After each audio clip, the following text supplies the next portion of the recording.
At this time, I'd like to welcome our moderator for today, Marianne Mozak, President and CEO of Ascend. Thank you, Megan. It's great to be with everyone. I'm certainly looking forward to this panel, and we're going to take a closer look at how A through F topics are implemented in the classroom.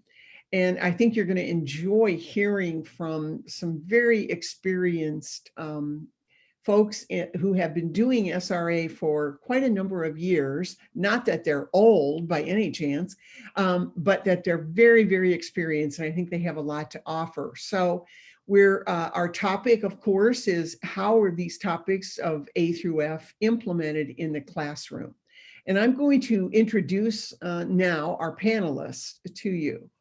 The first panelist is Robin Corey, and Robin manages the Title V state sexual risk avoidance education program for the state of Michigan. She recently developed a model positive youth development strength-based program with sexual risk avoidance as its core element for the state of Michigan.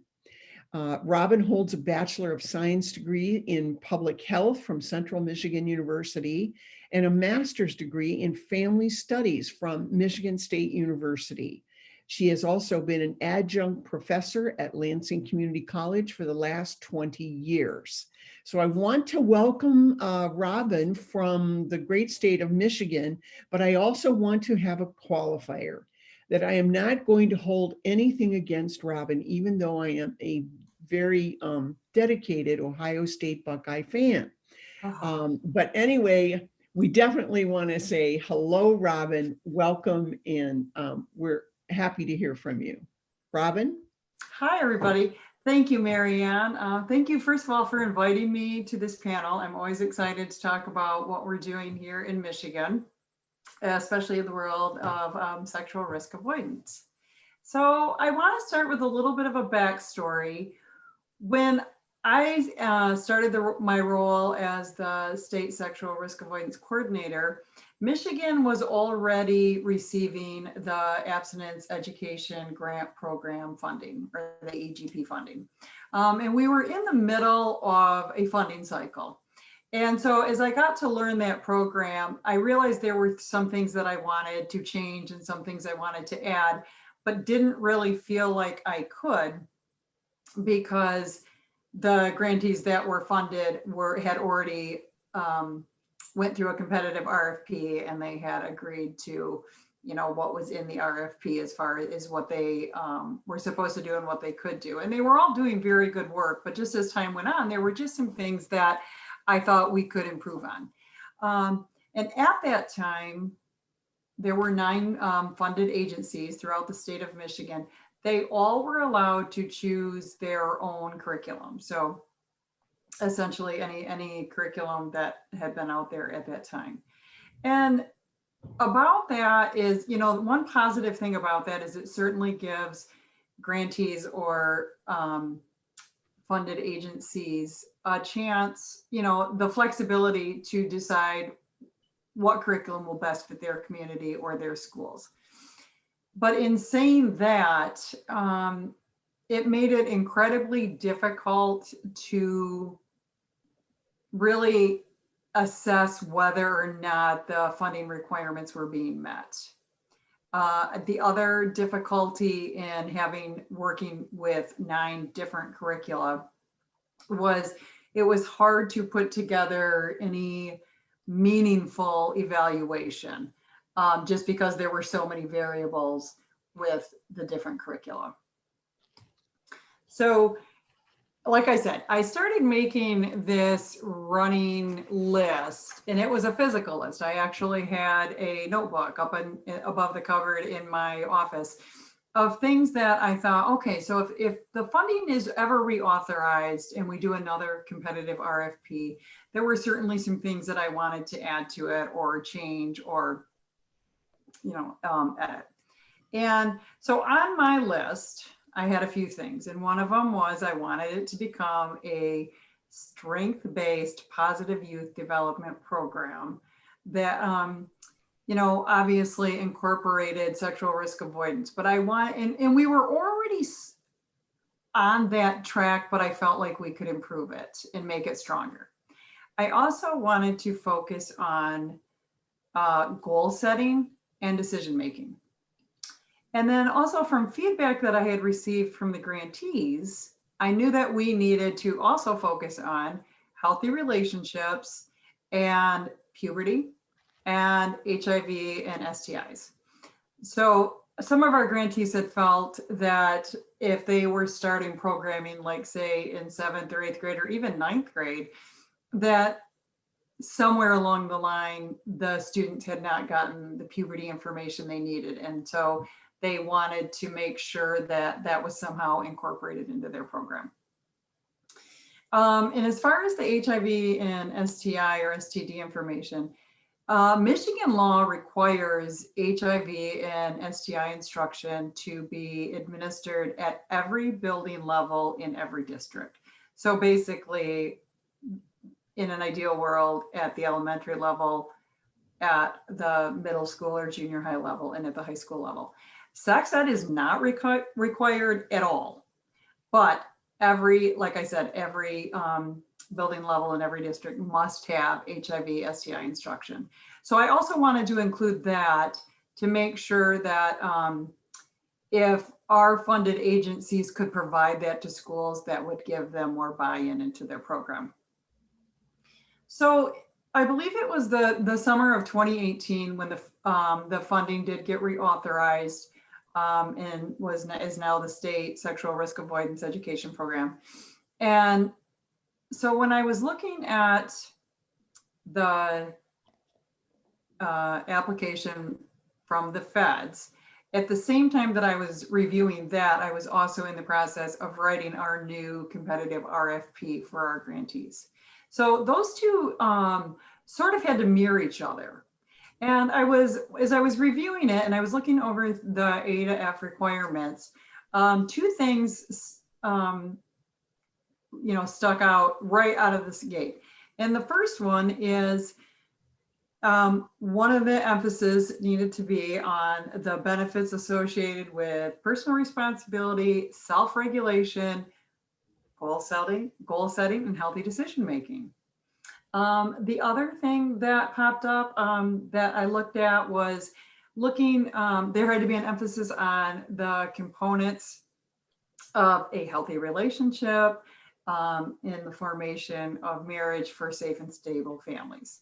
So already in my running list was already matching up with what was in that application. So I felt like my job was already half done. I didn't have to try to change what I felt like Michigan needed and still stay true to our funding. So I was happy about that. So now I'm going to kind of get into the three ways which that I sort of assess and make sure our funded agencies are adhering to these A through F requirements in the emphasis. So as I talked about before, one of the things I wanted to change was the curriculum. It was really difficult with having, we now have 10 agencies, if they were all using a different curriculum. And I wanted our program to be a little bit more uniformed and have more of a kind of one message, at least. I mean, I still wanted agencies to have the flexibility that they needed for their communities, but I didn't want our messages to be all over the place. So I started my curriculum search and I looked through a lot of curricula. And I used the SMART tool to kind of guide my search. And I came up with 3 actually. So I wanted to let the grantees, I didn't want it to be too prescriptive, but I wanted so that not to take away all their flexibility. So I had them choose in the RFP, they had to write this in. They could choose one of 3 curricula. And I made sure that the 3 curricula that I picked, that the content had already aligned with the requirements in the A through F. So that was kind of hurdle number 1, was making sure the program that they were going to implement had the content that was needed.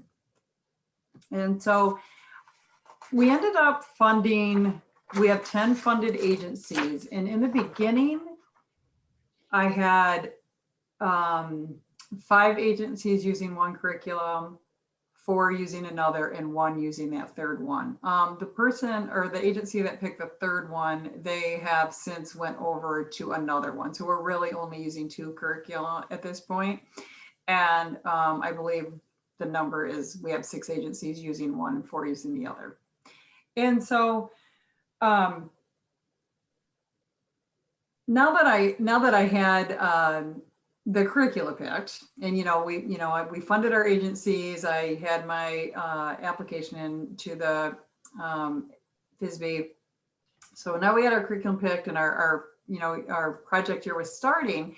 So now I had to figure out, how can I make sure that the curriculum they were using was being delivered the way that it was designed to be delivered, or with fidelity. So lucky for me, we are able to have a separate evaluation team. It's a third-party organization who does a great job and knows a lot more about evaluation than I do, thank goodness. So some of the things that we incorporated was we started doing entry and exit surveys, sort of like a pre and a post test. And then, and now we have the performance measures. So what we've done is we use the performance measures, and we added some of the questions from our entry and exit survey. So we have that. We also created fidelity logs. So the fidelity logs we have one for every lesson from each curriculum. And anytime any health educator delivers or implements a lesson, they have to fill out this fidelity log. And while that may seem cumbersome at first, and even our grantees did think it was going to be a lot of extra work, they quickly found that it isn't. And so what they do, if they deliver the lesson exactly the way that it is intended, with no adaptations or no changes, then it's just a quick check, check, check, check. If they do have some adaptations that are not planned, then they have to write that on the fidelity log, and all their fidelity logs get uploaded into our online data system. And so the point of that is twofold. One, myself and our evaluation team can see these logs. And so we can see, oh, what's working, what isn't working. Oh, they did this lesson, but they had to adapt this. And we can take a look at it and make sure that all the adaptations are what we call green light adaptations, so that they're not anything that requires permission from the developers. But it also is used as a quality improvement tool for the agencies. So they have to take those fidelity logs, and I leave this part up to the agencies, whether they meet weekly, quarterly, monthly, but they review the fidelity logs, and they can use it to see, oh, what worked, what didn't. Oh, we have 3 different health educators over in 3 different schools, and all of them felt that the students were not engaged in this one particular lesson. So why is that? And it gives them a chance to look at the lesson and see if there is an adaptation that can be made, or changes they may need to make the students more engaged. So that's our fidelity logs. And like I said, we got some pushback on that early on, that they thought it was just going to add to their workload, but they quickly found that it was a useful tool. So the third tool that I use to kind of gauge and make sure that everybody is implementing the A through F is our technical assistance and training. So technical assistance is probably the biggest part of my job. I have constant contact with all our grantees, either through phone or email. And I'm also there strictly for a resource. And that's not to say that if they call me, I immediately have an answer. But if I don't, then I do my best to find out where it is and what we can do. We have, they're required to submit quarterly reports. So I review all of those, and there's a list of criteria they have to answer to or report on. I also conduct quarterly grantee cluster calls. And this is where all the grantees, we all call in every quarter. And I decide the topic either from what I've read from quarterly reports, if I see a constant theme, and same thing with the data that they're submitting. If we see there's something kind of going on, then we talk that through. Or if one of the grantees tells me they're having, some sort of issue, then I'll open it up for everybody to kind of, network and see the best way to solve that. Or sometimes the call is just simply a check-in call, and everybody, see what everybody's doing and what everybody's up to, and sharing what they're doing. I also do site visits, and I'm talking in a pre-COVID world.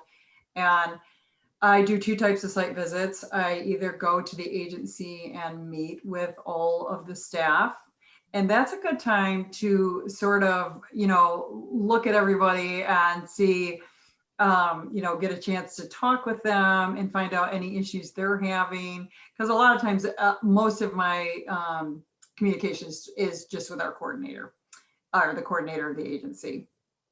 And so, it's like in those site visits, that's where I'll sometimes ask, okay, so how are you implementing the success sequence in your programming? And then I get to hear from each health educator about how they're doing it. Or the other type of site visit I'll do is I'll actually go to the school or where they're programming and observe their implementation. And then just real quick, the other thing I like to use is I like to put on professional development trainings. So they have 2 required trainings every year. And one of the trainings I try to provide, when whatever curriculum they have chosen, they have to be trained in that. And I think I made it every 4 to 5 years. And so about every 18 to 24 months, I'll try to bring in the developers of the curriculum that they're using. And so they can get trained on that and do it together as a group, whichever agencies are using that. And I try to do that, like I said, and it really depends on it. It's kind of a need-based, has there been a lot of turnover? Do people need the training? But I do it about every 18 to 24 months usually. And then we also have a 2-day training every June. And it's on a variety of topics. It's from anything from engaging youth, decision-making analysis. I've brought in how to use motivational interviewing, trauma-informed classroom, technology, engaging males. It's just a whole plethora of things. And I get all my ideas from the feedback from the grantees or things I see at trainings that I think will be helpful to them. So I think my time is just about up, and I look forward to any questions you might have, but I'm going to turn it back over to Mary Ann. Okay, thank you, Robin. And we do have a number of questions, but we're going to save the questions for the end. Robin, people are asking what curricula you use, and I am going to ask if I can give their email so they may contact you personally, if that would be okay. Sure. So, all right. Sure. So contact Robin directly to ask her about what curriculum she's talking about. So thank you, Robin. It's great to hear from a Title V. I feel like we're able to get some inside baseball there. Thank you very much. The program in Michigan is flourishing, and you've done a great job. So thank you. Yeah, thank you. Thank you very much, Mary Ann. Sure. Our next panelist is Peggy Cowan, and Peggy is the president and founder of the New Jersey Physicians Advisory Group. She is an outstanding and recognized leader in SRAE methodology, and she has provided extensive professional development in SRAE's primary prevention approach to physical education teachers, to school nurses, to counselors, and to social workers. I know that with that, I'll hand it over to you, Peggy. Welcome. Wonderful. Thank you, Mary Ann. This is actually, I'm delighted to be able to share as much as I might be able to give to the field. So thank you for this invitation, Mary Ann.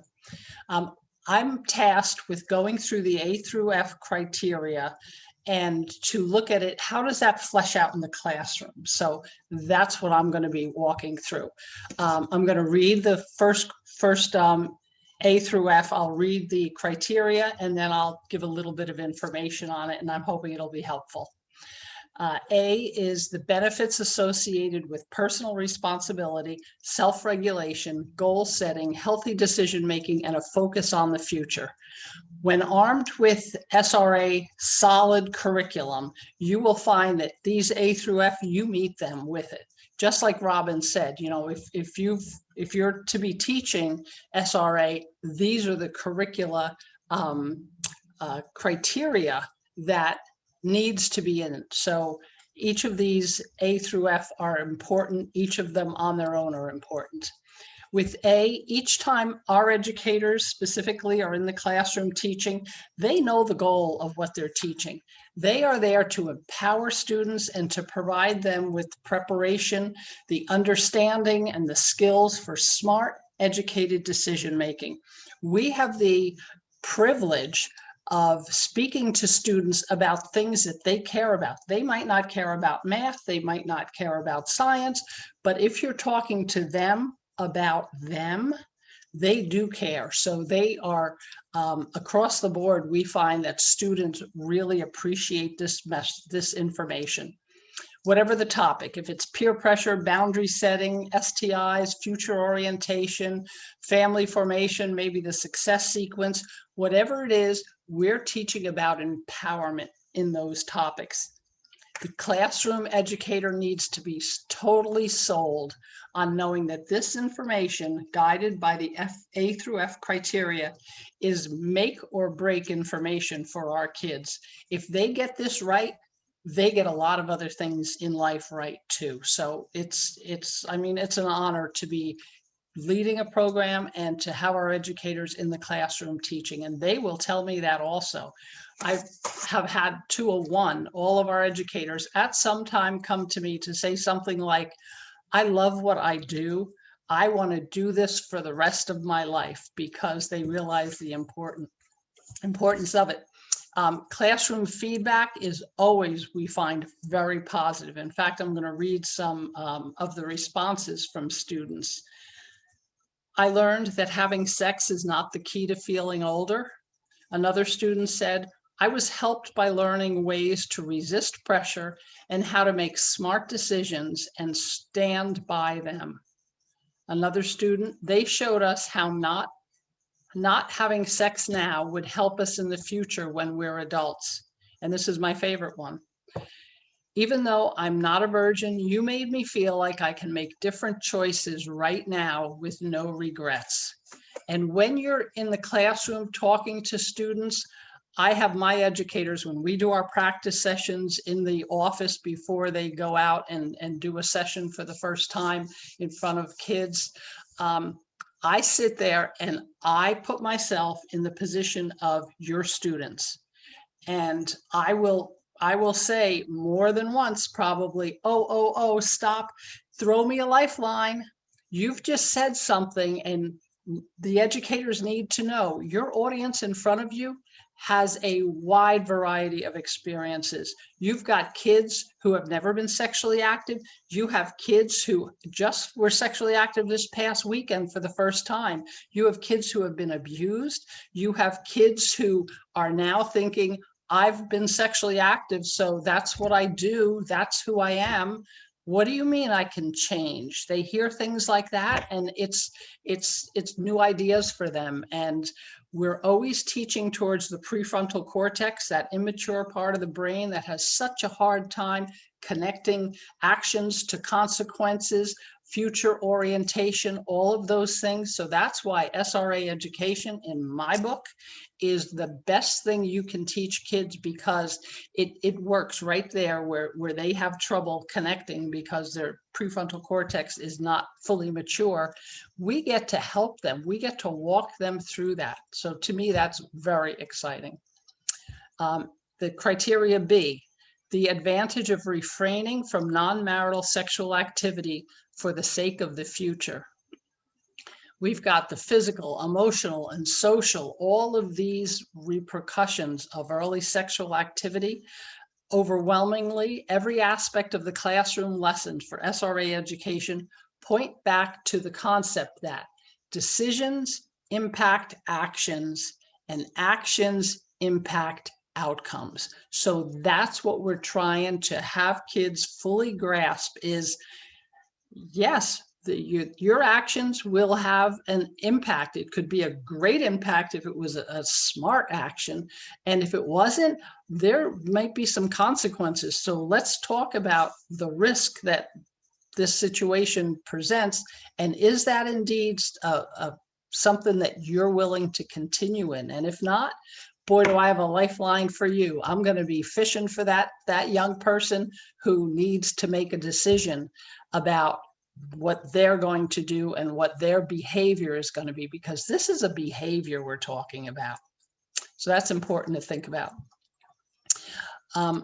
We're letting young people know that they have control, and they don't really understand that. But once you lay out all of the steps that they can take, the decisions they can make, the boundaries they can set, then they're starting to think, oh, okay, I could make some really smart decisions, or I just made a really dopey decision. I think I need to make a better decision next time. And we help them think that through and set those boundaries. We help them avoid the drama, for heaven's sakes. C, the increased likelihood of avoiding poverty when youth attain self-sufficiency and emotional maturity before engaging in sexual activity. Helping young students, middle school, high school, we even teach 5th and 6th grades, helping students understand that sexual activity outside of the context of a healthy marriage can have a myriad of consequences for teens. The success sequence, and we just heard a little bit about the success sequence for poverty prevention, shows that American adults who follow 3 basic steps we find only 2% of them are in poverty, and nearly 47% of them have risen up and joined the middle class. That is a huge success. The success sequence for poverty prevention. 3 major things. That's 4 fingers, so I'll go like this now. 3 major things. They graduate high school, they get postgraduate training or education, and 3, they have a full-time job and are married before they have children. That is the success sequence. Do those things out of order, and you're not very likely going to easily see the success sequence outcomes that we'd like for all of our kids. 2% poverty, that's a very big deal. And I'd like to give a little plug for ACF. They have the We Think Twice website. And they have on that, they have current data kids would be interested in, quizzes for kids, interactive student segments. So when you hear about the We Think Twice website, listen about it, and I would suggest that you visit it. D of our A through F criteria, the foundational components of healthy relationships and their impact on the formation of healthy marriages and safe and stable families. We don't start, and we would recommend you not start either, your classes with talking about you need a strong, healthy marriage. Whoa, you are setting the foundation. Kids already know that, they've seen Jerry Springer, they've seen Maury Povich, they've seen bad relationships. They need to understand that there's a sequence, just success sequence, there's a sequence to building relationships too. I don't know if you've ever done this, but I've been in front of auditoriums where I have asked teenagers, how many of you think that someday, I don't mean soon, I mean someday, would like to find your forever person, that person who's going to be your soulmate, that you're going to walk through life together, you're going to be each other's best support? How many of you would like to find that person? And you are hard pressed to find a hand that doesn't go up. And we're talking teenagers. So I use that information to empower the people in administration. I'll tell that story to the superintendent, to the health supervisor, to the classroom health teachers, to the school nurse. Our kids, your kids, are saying they would like to have a solid relationship, and it's all described like marriage. This is their forever relationship. How are we, the adult community around them, helping them to get to that time in life as healthy as they can without a suitcase full of baggage that they're pulling behind them? It's by this information that you're going to be teaching to young people.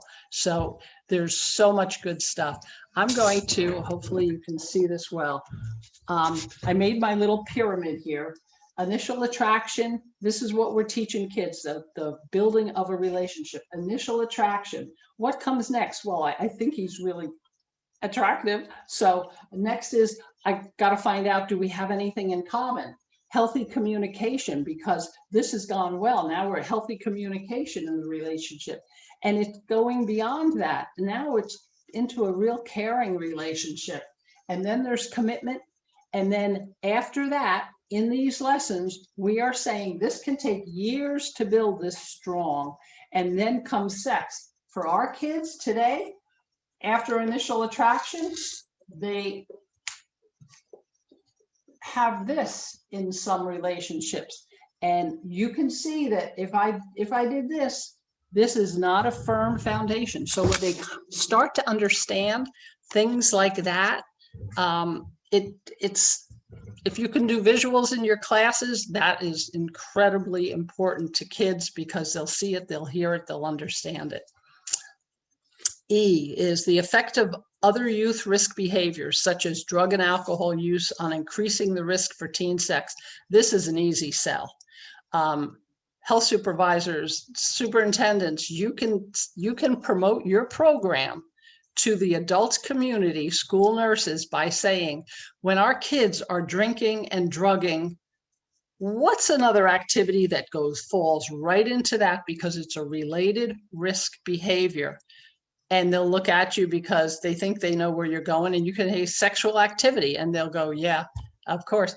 And so that just makes sense. So it's for the other risk behaviors, such as drugs and alcohol, in criteria E. It just makes sense. People will not argue with you. If you are not familiar with the Youth Risk Behavior Survey, YRBS, from the CDC, I would recommend you write that down. It comes out every 2 years from the federal government on even years, and it is really the best and most consistent source of data.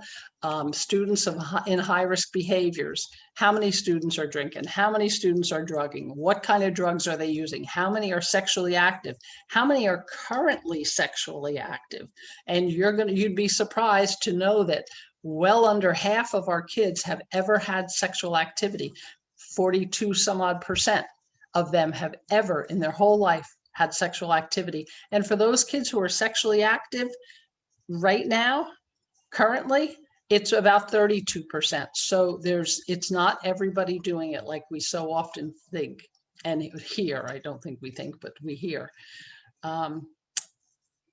Strategies on how to resist and avoid and receive help regarding sexual coercion, dating violence, recognizing that even with consent, teen sex remains a high-risk activity, even with consent. I'm back to my pyramid. Get ready for it. Okay, so I have my little consent person. This consent person is saying, yes, I'm supposed to have, isn't that what we're teaching them as adults? Do we want them to have consent? Absolutely. Do we want anybody to do anything against their will? Absolutely not. Consent and contraception. So as those things are added in our normal young person's world, this is the goal. And this is the goal of another philosophy for kids. It is not ours. Ours is that pyramid that worked up straight to the sex being within a lifelong committed relationship, such as marriage. The aha moment that I had as an early educator was understanding that here we are and we're going to be teaching SRA education, sexual risk avoidance. And our goal is to help kids get to that end goal of marriage and to have sex within marriage. And I understood that the reason we're not totally agreeing in this world about that being a goal for young people is because there's another teaching goal, and we can't get to our goal and that goal because they're separate goals. The other goal is to help young people put everything on a table, and the consequences of sexual activity and not being sexually active are on the table as if those consequences are the same, and they are not. There's a total difference in the consequences for kids who are sexually active as opposed to those kids who are not. So as we see this message for kids, and all you need is consent and contraception, that's a different teaching goal. So that's why we kind of find ourselves in two different worlds, and we need to always be making our case for the healthiest outcomes for our kids. That's really what we do, is the healthiest outcomes for our kids. That's it for me. I'm hoping that that gives you a little bit of an outline in A through F. And as you're teaching, you will find, if you have a sexual risk avoidance curricula that is a good solid curricula, they do meet the A through F. And I will end with this. I had an educator come to me at a conference years ago, and they said, I'm seeing and at that time it was A through H, I'm seeing these SRA criteria and we don't teach marriage, so I have to put some marriage into what we do. And I said, you can't do that, because that divided road that has the different end goals, you can't take this over here and put some marriage in it and get the same end goal that we as SRA educators are looking for. My help to that person was, I said, I think you need to go back to your project officer and say, our curriculum that we chose does not meet the A through F. And it would be disingenuous to put that in there, because that's not the goal of the curriculum that I chose. So it's time to go back and look for another curriculum and make sure that you're meeting those A through F, because for our kids, it's incredibly important. They need to make these healthy decisions. That's it for me, Marianne. Well, thank you, Peggy. I knew that we were going to get a demonstration if you were going I to love present. doing that. Every time I hear from Peggy, it's a new one, and she's very creative, and I just love it, because so much of us, we're visual, right? And especially when we're teaching young people, and they need to see illustrations very much. And so thank you, Peggy. That was wonderful. Appreciate it very much. You bet. All right, our next panelist, our final panelist, last but certainly not least, is Lori Kuykendall. And Lori is the president and CEO of Medical Institute for Sexual Health. The Medical Institute is based in Dallas, Texas. Lori earned her BS in community health education, and she earned recently her master's of public health in health promotion. And Lori previously has led the Aim for Success program, which is one of the nation's largest SRAE education programs in the country. So welcome, Lori. Thank you, Marianne, and good afternoon, everyone. I'm glad to be a part of this exciting panel. I've been taking notes, as I'm sure you have also. And I think the timing is well for me to come in and kind of wrap this up, especially as Peggy did such a great job of walking us through A through F.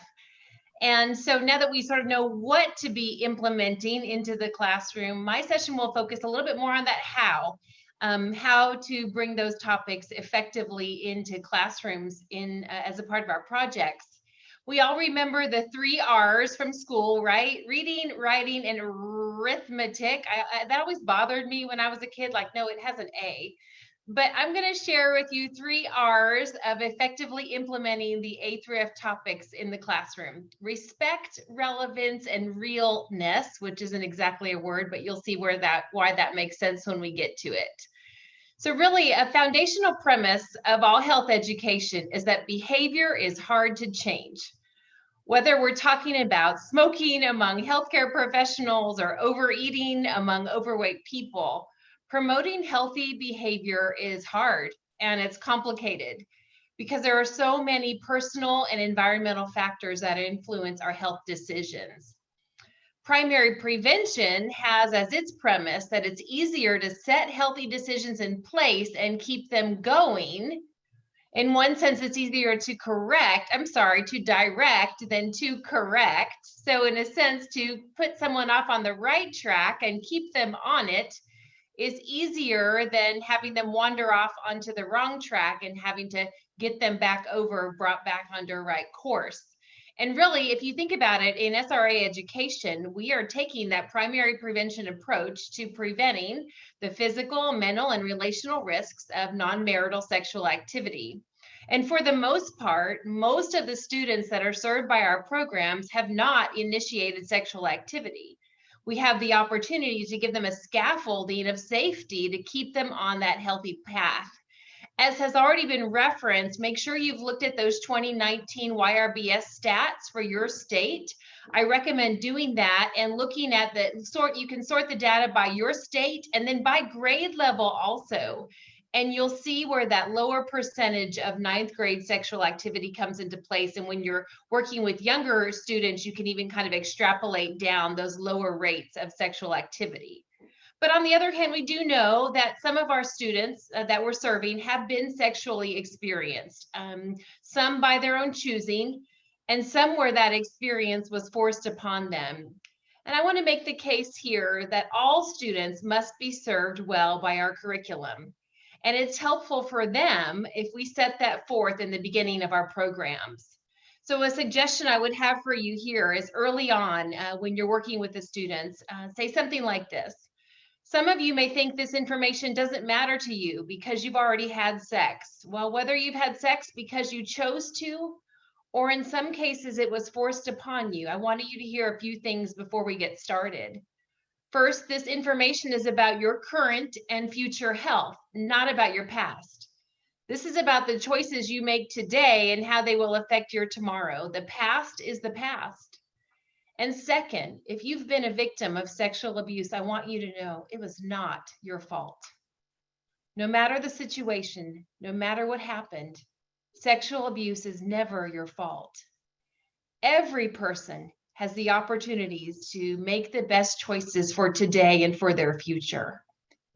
I think that's really important to kind of set everybody at ease, to open hearts and minds to hearing your conversation and information that you're bringing forth in the programs. It's also helpful and important to make sure we're thinking of all students and that every one of them understand this curriculum is about making healthy choices for them, no matter what their sexual orientation may be. SRAE education promotes risk avoidance for all students. So here come the 3 R's. Effective SRAE curriculum incorporates all the topics in A through F. And my point today is how those topics are presented is as important as what is presented, perhaps even more so. So I'm going to make 3 points. Keep it respectful, keep it relevant, and keep it real.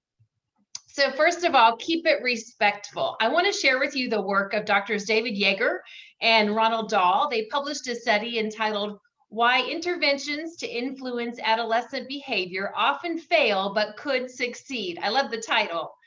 And I recommend you take a look at it. But they took a psychological and developmental science-based approach to looking at why school-based prevention programs usually work better for younger children than they do for adolescents. And they identified 2 desires that growing adolescents have, their desire to feel respected and their desire to be accorded status. So remember respect and status.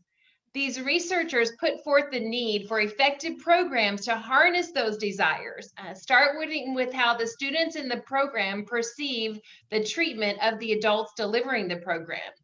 And I know we would never intentionally treat them disrespectfully, but they are prone to feel disrespected by, controlling adults, telling them how to live their lives. And at the beginning of our programs, we always made two promises. First, we want to promise them we're not going to embarrass them. That, they know this is the sex talk or whatever. So we let them know we're not going to embarrass you. And second of all, and even more important, is we're not going to tell you how to live your life. Your life is your life. I'm going to give you the best information, stories, true statistics, and information that will help you make the best decisions for your life, but it's your life. You choose for you. And I think they really appreciate that. And that sets the tone for the whole instruction. And I think also those of us who are parents, we have to be careful that they don't feel like we're trying to parent them along the way, because that goes into these desires, their sense of feeling respected and having that status. So we've got to be sure we're showing them this respect for their growing autonomy, their independence as they're growing into adulthood. And goodness knows they think they're ready to fly before they really are. But we want them to feel that sense of being respected and autonomy and independence. This research also showed more targeted, efficient programs are better than our longer, lengthy, lecture, comprehensive, ongoing programs. They want a clear message that respects them and accords them high status. One other finding here is about that status from their peers. And I was thinking about sometimes our activities or our games, our role plays, sometimes put students in a position where they're feeling embarrassed or maybe made fun of, or they didn't have the right answer, or they're ridiculed. We don't want to do that in our programs. We want them to be seen as having status and value and respect by all in our programs, the peers and the adults. Adolescents are seeking status in the short term. We know their brains are thinking short term, and sometimes we're focusing too much on the long term. Today is what matters most to them. My favorite sentence in this study reads, individuals feel respected and given high status when they're treated as though they are competent, have agency and autonomy, and are a potential value to the group. Do all of our presenters and educators carry this belief forward that they are each competent, they each have their own agency and autonomy, and they're each a potential value to this group? These are words that should describe our programs and how we're running SRAE. If students don't feel those things, and that was the conclusion of this research, then they're less likely to internalize and be motivated by the topics that they're sharing. So we're going to keep it respectful. Second point, we're going to keep it relevant. Synonyms for relevant are applicable, pertinent, relatable. You've probably heard of the WIFM principle, W-I-I-F-M, what's in it for me, that most of us operate out of, and particularly adolescents want to know what's in it for me. Again, we're working with short-term thinking adolescent brains. So we have to kind of balance the content around future focus by giving them relevant content on what matters to them most, which is today and this moment. They're thinking for the moment. And we can really balance the current and future advantages and risks. So for example, when you're presenting about the advantages of abstinence and the risks of non-marital sexual activity, we give both current and long-term advantages and risks. So with STDs, for example, future consequences, long-term consequences are things like infertility and cancer. But the current consequences also can include physical symptoms, and we would talk about pus and pain and warts and sores. Also emotional and relational stress, things that can happen today. It's the same thing we do with smoking. Smoking, we can talk to them about cancer. That's a long-term consequence. But when we start talking about yellow teeth or teeth problems and smell around, that people smell you and some of those kinds of short-term consequences, it becomes more relevant. Back to keeping it relevant. A current advantage you could share with not just the negative current, but the advantages would be these ideas of freedom and the time to enjoy all aspects of your relationship and not just getting stuck on the sexual aspects of the relationship. So again, are we talking current, relevant, as well as the future and long term? Part of being relevant means that we're reaching not just their minds with all the good, helpful knowledge and information in our curriculum, but also that we're reaching their hearts. Are we getting to their motivations, their values, their attitudes and beliefs that really will drive their behavior for the long term? One way we can know this, and it's really important, is to include qualitative evaluation, different from quantitative. So qualitative evaluation goes beyond just the concrete quantitative, the quantities, to looking more at the subjective qualitative aspects of the impact of the program. This can happen through short answer or essay questions. I loved that Peggy was reading some of the classroom feedback they get. That's qualitative evaluation. It also can happen through interviews or focus groups. Results from that evaluation are excellent for sharing with funders. They love to hear how you're changing hearts and minds. But then also it helps you as the program leadership. It's super helpful and encouraging to know every day that what you're doing is making a difference. I love reading their comments, and make sure you take time. And I have several. Peggy read some as well. Thank you for helping me understand all this. One of my favorites that we see time and again, no one ever told me this before. And even in those few sentences I gave as an example earlier about those who are sexually abused, many have said they've never heard it was not my fault. Another thing about relevancy comes back to the presenter themselves. And this is pretty subjective about how you're hiring or training people to be relevant to young people. Sometimes it may be the way you dress or the way you do your hair or the way you talk, your mannerisms. Are you with it, right? And this is not necessarily an age thing. It is more of a personality and persona of relevance. Do you know your audience and do you connect with them on their level? Sometimes those of us who are becoming less relevant have to be more intentional and kind of watch some of the things they watch, talk like they talk. And as much as we're being ourselves, there's a part of building a bridge back to the young people. So then the third thing there is to keep it real. And I just want to talk for these last few minutes about the power of story. Each of us is writing the story of our lives, and there's several ways of incorporating story into implementing A through F. First, it's powerful to use stories of people who chose to be abstinent, who chose that lifestyle for themselves. There are a number of celebrities like this. We've talked about the Seattle Seahawks quarterback Russell Wilson and his wife Sierra. In fact, we're often sharing amongst ourselves another good story. There have been some bachelors and bachelorettes who've come through with that decision. Even local people, though, that can come in and share their stories.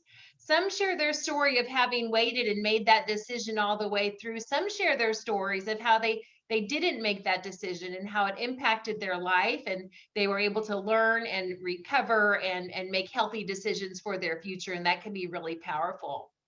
I think part of stories is really giving them a relatable picture about the things we're hoping they'll be able to accomplish. So when we're talking about a safe and stable family, have they seen that? Has that been modeled for them? How can we show them that through stories of others? We one time even did a collage of couples. They were of all sorts of ethnicity. They had all been married 75 years or more.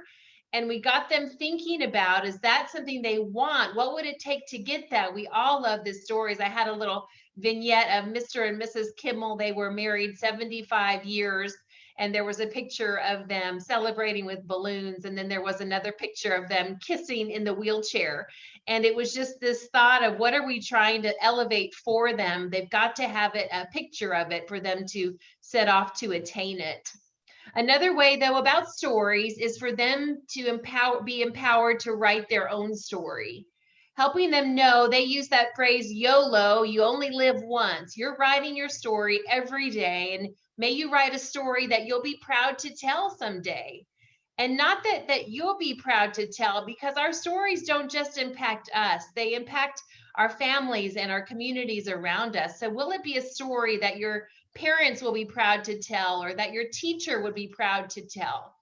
And I love to say, well, are you writing a story your children will be proud to tell about their mom or their dad, or even your great grandchildren will say, my great grandmama was awesome, and how she lived and the choices she made. Empower them about their story writings. This is also a nice way to reinforce going forward for those who have made it, maybe perhaps had a different decision made for them or by them in the past, that they can write a different chapter going forward. I was thinking about too how kids use Waze to get around, and they can relate to, how do you use Waze? Well, you have to know where you're going. You put that in first, and then you break down the steps it takes to get you there. That's the story, writing every day. Where do you want to go? Where do you want this to end? And how can you make the steps to get there? Another part of being real is incorporating humor and fun. So they've got to be laughing while they're learning. And sometimes our jokes are hard to tell because the adults don't think they're that funny. Quite honestly, I would share jokes that we would tell. One was about the herpes game we would play, and to help them understand 1 out of 4, we'd break up into 4 teams, and whatever the game worked out, 1 out of 4 would go home with herpes. And we would make this joke about, if your parents pick you up after school today in the carpool line, well, how was your day? Oh, it's great, Mom. I got herpes in health class today. And And that's not that funny to us, but it makes kids laugh. Or I've had adults say, this is not funny material. This is true life, death, and gory things we're talking about, serious, but you've got to incorporate fun and humor and laugh at yourself as well. That makes you real to them too. In conclusion, kids don't care how much you know until they know how much you care. And a word I haven't used yet is that word authentic. Kids are so quick to judge if we're authentic or if we're fake, if you genuinely care about them or not. And that will determine whether they will listen and be impacted by our programs. The messenger and how it's delivered is as important or even more important than the message itself. So they'll see your passion and be inspired about it. They will know that their current and future health is worth it, that they're valued, that ultimately our goal is optimal sexual health for all of them. So let's keep it respectful, keep it relevant, and keep it real. Thank you so much. Well, thank you, Lori. That was great. A lot of energy in that. I think I felt like, wow, I need to get up and do something after hearing that. Very good. Now, we only have 3 minutes for questions. And so what I'm going to do, and I hope we can do this, I'm going to give a question that has come in for each of you. And if you could just spend, between, less than a minute to answer it, I think we'll be on time, because we're going to then move right in to a field talk, and people will be able to talk more about this topic in their small groups. There was a question to you, Robin, about whether or not when you picked the 3 curricula, did you get feedback from the community or from other grantees as to what worked? Like, how did you make that decision? Sure. Yes, I had talked to some of the grantees that had used the curriculum that I was leaning towards. So I had talked to them about would they continue to use it? Did they still like it? And did it cover what they felt their community needed? But I was really more driven by the fact of the feedback I had received and that it aligned with the A through F. Okay, and I do think you said that before, when you saw a curriculum that actually covered A through F, that was a good starting point. Right. Great. Okay, Peggy, there was a question during your section. What if they are not able to control what is happening to them? For example, if someone is being abused. So I believe you were talking about making choices. Yeah, absolutely. And that Lori, I think, did a very good job speaking to that whole topic. And that's really important. And there's the school counselor, there's the school nurses. I've had my educators be called out by a young person to tell the teacher, I have something to say and I want to tell one of our educators. So that educator, along with the classroom teacher, went in. We didn't have her go. She's not qualified to do that. But that's what this girl was telling her about. So yes, you will see that, and you just love them. I mean, you just be protective of their hearts, but make sure that your staff is also covered, that they're not going down a road that they're not qualified to. Great. And then to wrap it up, we're right at 4. So let's make this as quick as possible, Lori. Somebody wanted you to repeat one of your statements, I believe regarding relevancy. Can you recall that and give us a Sure. quick something you Yes, said? I'd be happy to. So at the start of all of our programs, we would go in with something about, some of you may think this, they know we're there to talk about sex. So some of you may think this information doesn't matter to you because you've already had sex. Well, whether that was your choice or whether that was forced upon you, I want you to know that we're not here to talk about your past. We're here to talk about your current and future decisions and health. So that's part of it. And then also putting them at ease with, I'm not here to tell you how to live your life. Your life is your life. I'm going to give you good information, stories, and statistics, but what you do with that is up to you because ultimately it's your life that matters. And then I think there was a question there too about how we talk about sexual orientation. And we just say, no matter the sexual orientation, sexual risk avoidance protects everybody. And this program is for all students. So we put that up in front. Otherwise, the sexually abused, the different sexual orientation, whatever it may be, they've got that block in their mind the whole time you're presenting. So you want to get that block up, and they see that you're real, that they're there, and you valued them, and it opens up them to hear what you have to say. Okay, thank you very much. Thank you. That was kind of a speed dating kind of thing there. But we are now going to be moving right into the field talk. So you can stay right on this Zoom link, and Megan will direct us from here. Thank you, Marianne.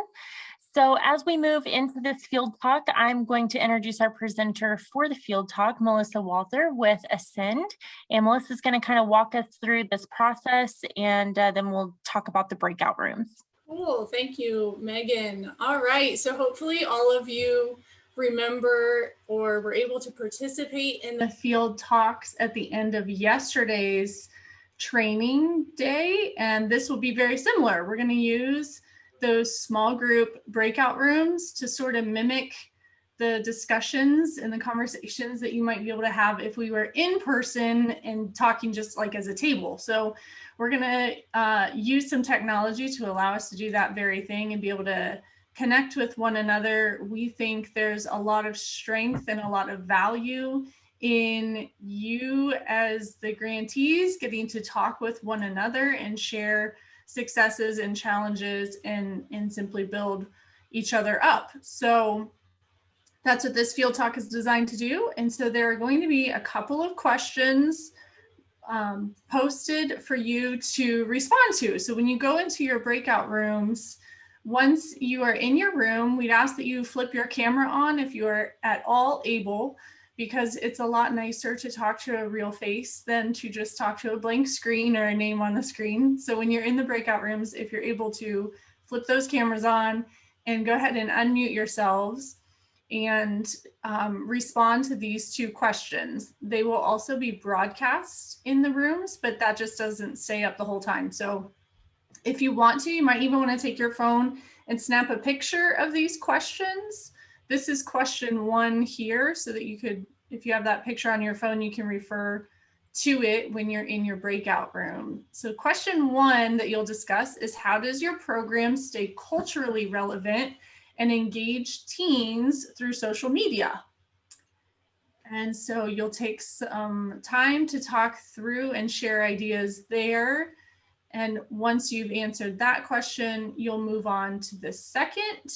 And the second question you'll discuss is posted right here. So make sure you snap a picture of it with your phone or write it down or whatever, so that you have reference for it in the breakout room.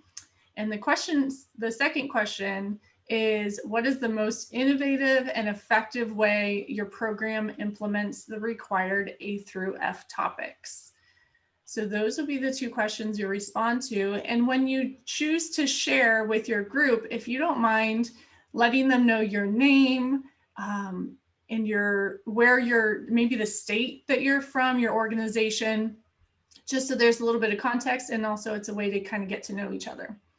So introduce yourselves when you're sharing information, respond to those 2 questions with each other, and then really importantly, make sure that you identify a spokesperson for your group, because we'll come back together at the end after a set amount of time in your small groups. We'll come back together as a large group, and your spokesperson can kind of share the key takeaways or a summary of what your group discussed, so that we can all benefit from all of the wonderful information that you're going to share with each other. All right, so we're good with that. Pick a spokesperson, answer those 2 questions, and make sure when you're sharing that you introduce yourself to the others in your group. We look forward to hearing back from you all after your breakout room time, and Megan will send you to those now, if you're ready for it, Megan. We are. Here we go. Cool. It is really fun at this point to get to have cameras on and see faces and see how many people are all together. Isn't that cool? Technology is great when it works for us, right?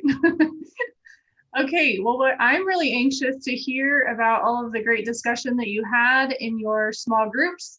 So I see that we have a few people with their hands raised, and I'll rely on Megan to help me identify all of you if you're raising your physical hand so your arm doesn't get tired. But I see, let's see, Kara, is it Kara Gilson?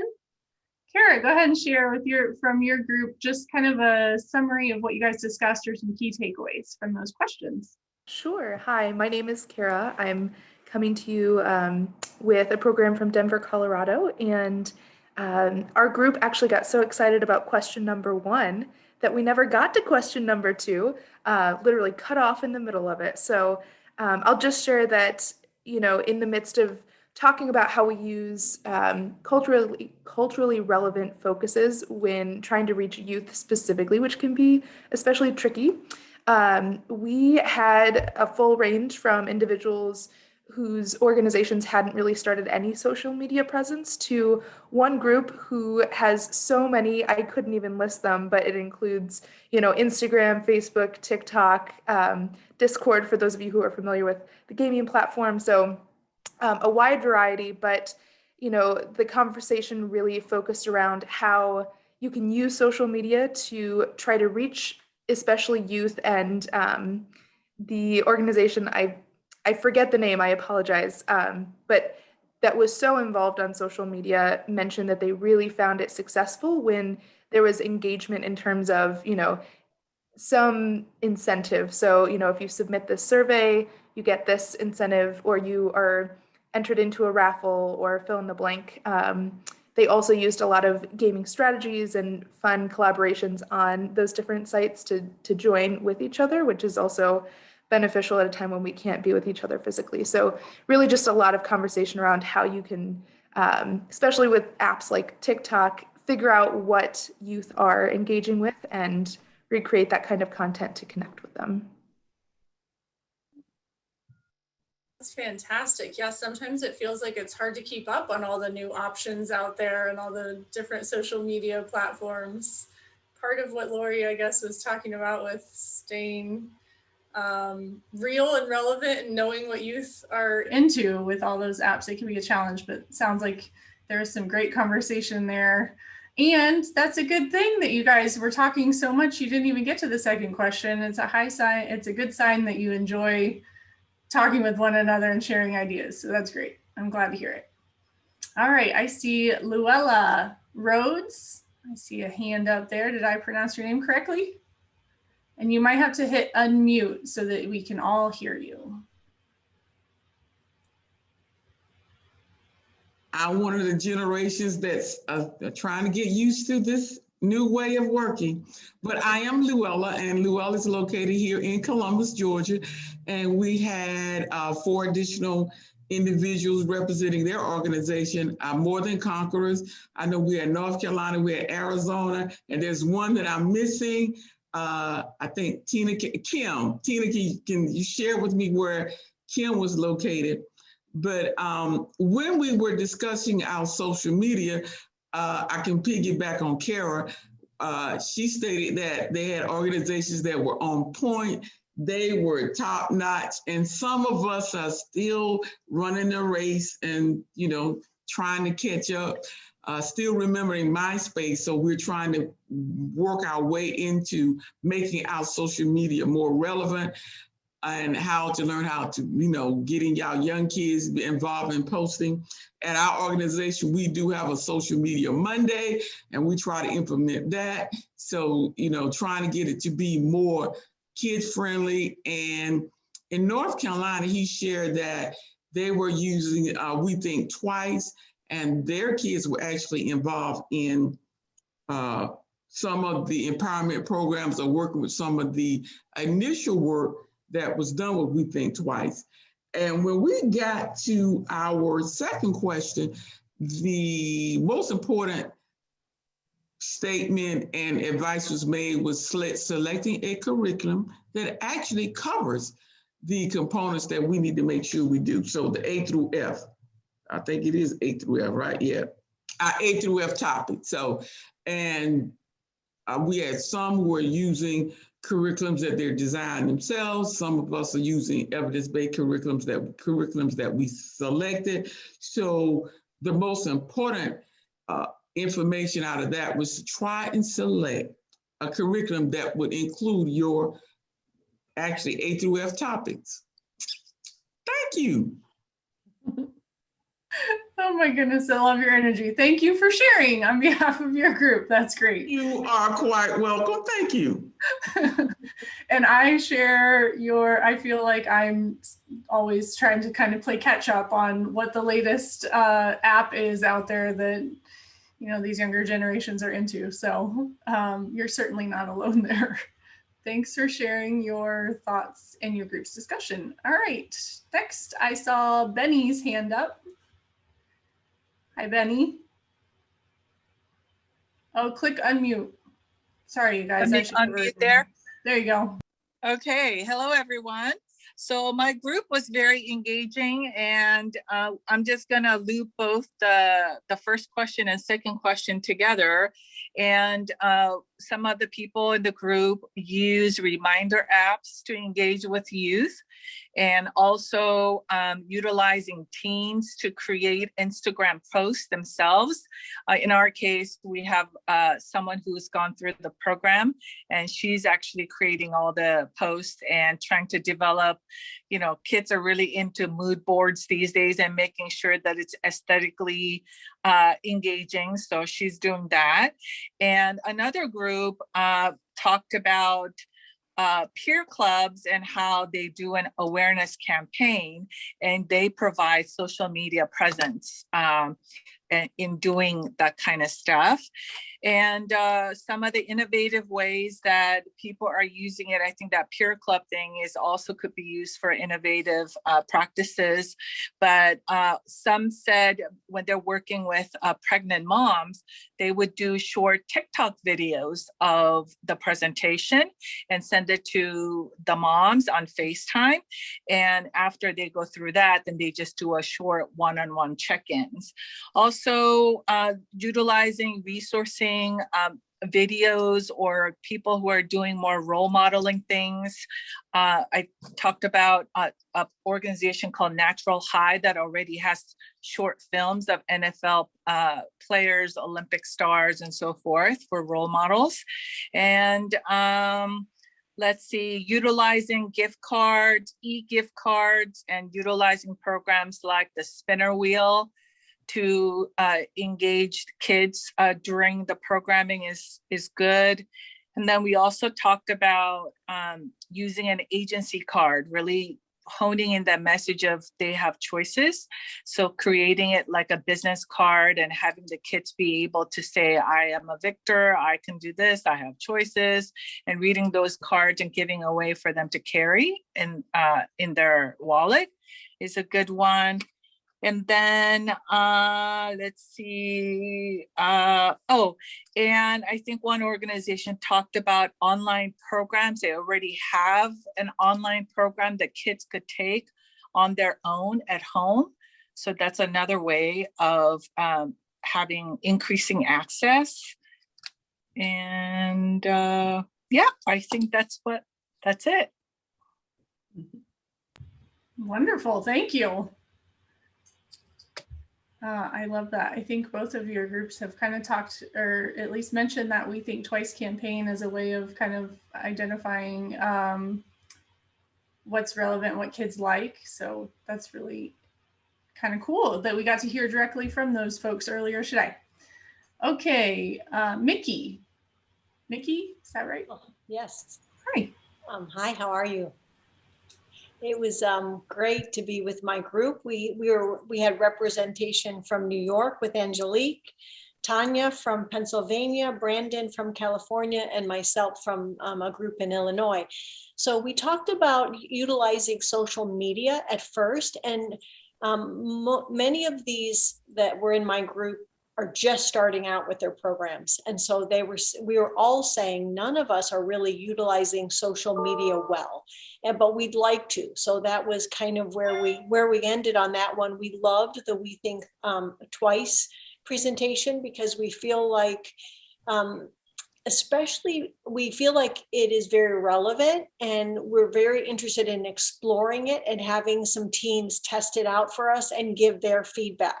Because of course we heard from the presenter that, oh yeah, teens love it, but I have one at home and I'm going to have him take a look and see what he thinks. But we're definitely interested in considering using more social media, and particularly the We Think Twice website. The second question on, what innovative ways are we covering the 7 topics? I would probably agree, we would agree with Luella in that all of the curriculums, and we represent 4 different programs, we feel like all of them do a really good job hitting all 7 of them. But what we also talked about is, I think there's the power in the presentation, because a program can have all the content, but the presenter is going to be key. And I have to say, kudos to Brandon, because he was saying that the students that he works with an after school program, and he said the kids love coming to his Zoom classes. Even after they've been on a digital platform all day long, they love coming.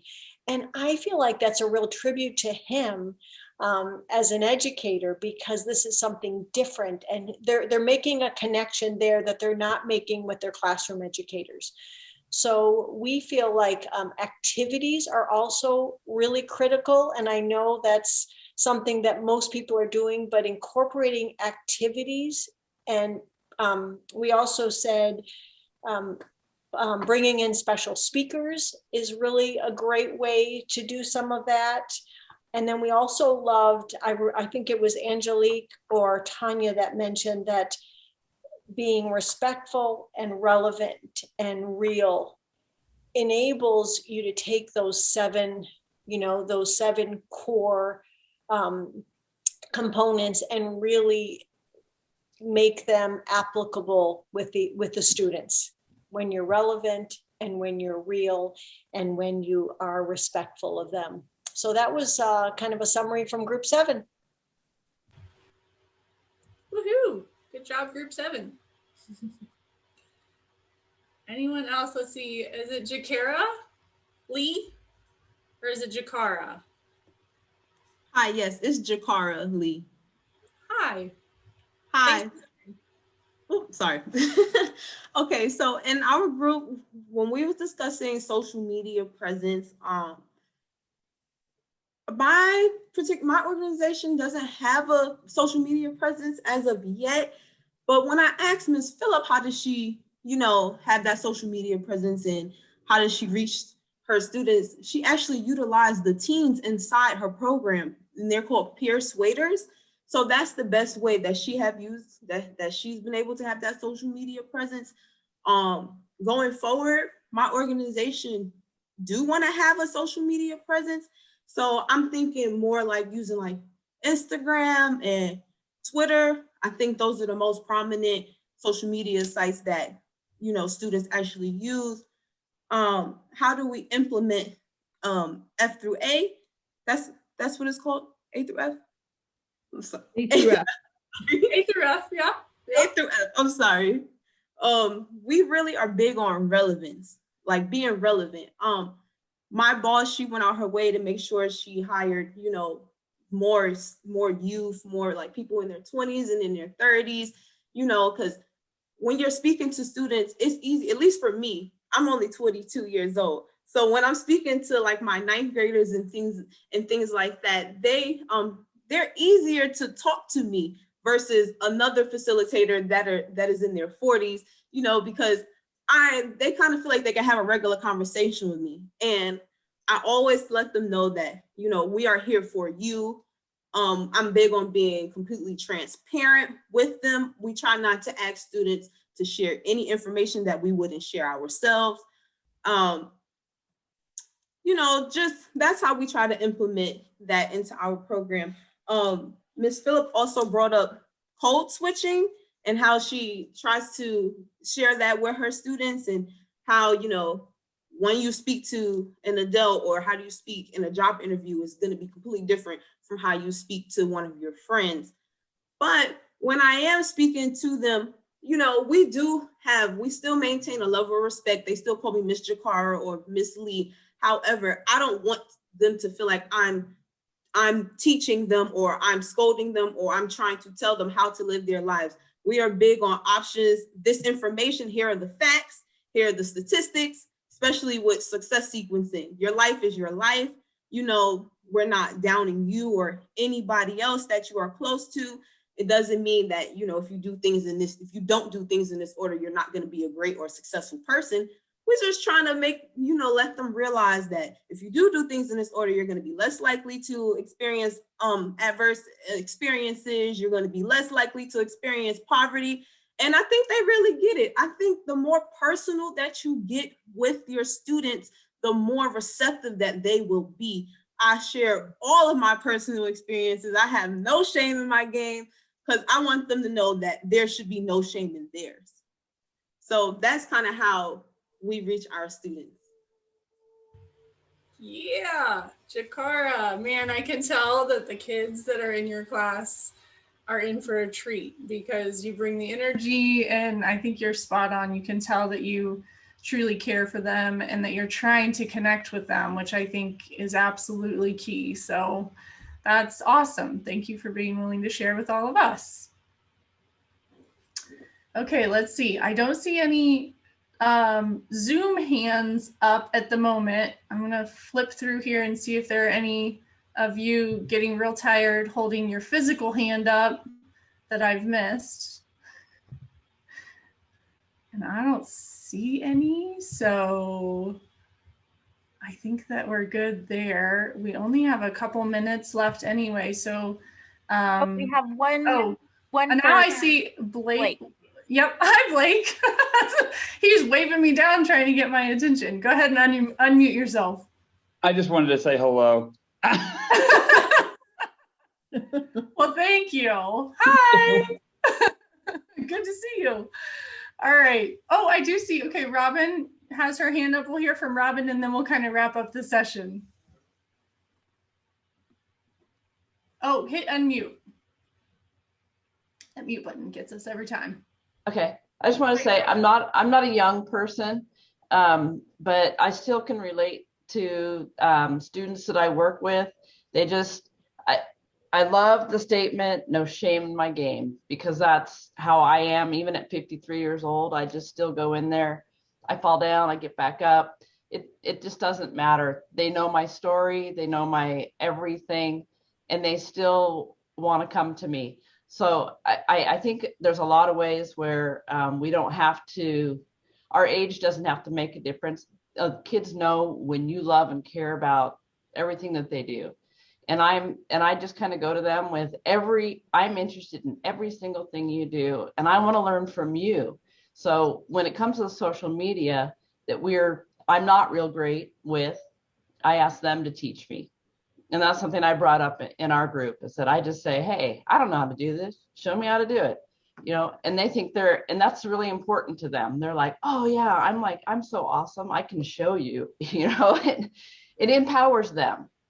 And I just that's just kind of how I go about. So no shame in my game. I love it. I'm stealing that from you. Jakara, I think it was. I'm stealing it. That was awesome. Thanks. That was good, and a great reminder that you be authentic, and actually giving them opportunity, like you said, to teach you something about the social media platforms is sharing power and giving them a chance to contribute, which is extremely valuable and important in SRA programs and in all kind of times when we're serving people. So we are at 4:45, which means we're out of time for our discussion, but I really appreciate your time. I appreciate those of you that spoke up and shared, and we appreciate that you were connecting with one another. We look forward to seeing you all tomorrow, same time, same place. Well, click on the correct Zoom links for your sessions, but we'll see you soon. See you tomorrow. Thanks. Thank you, Melissa. Just a reminder, I did just drop the day 2 surveys into the chat box. You'll also be receiving that via email, but wanted you guys to have that link there in your chat for day 2. We greatly appreciate your feedback. Thank you again, Melissa and Marianne, for this session. We appreciate you all, and your feedback has been amazing. We'll see you guys tomorrow.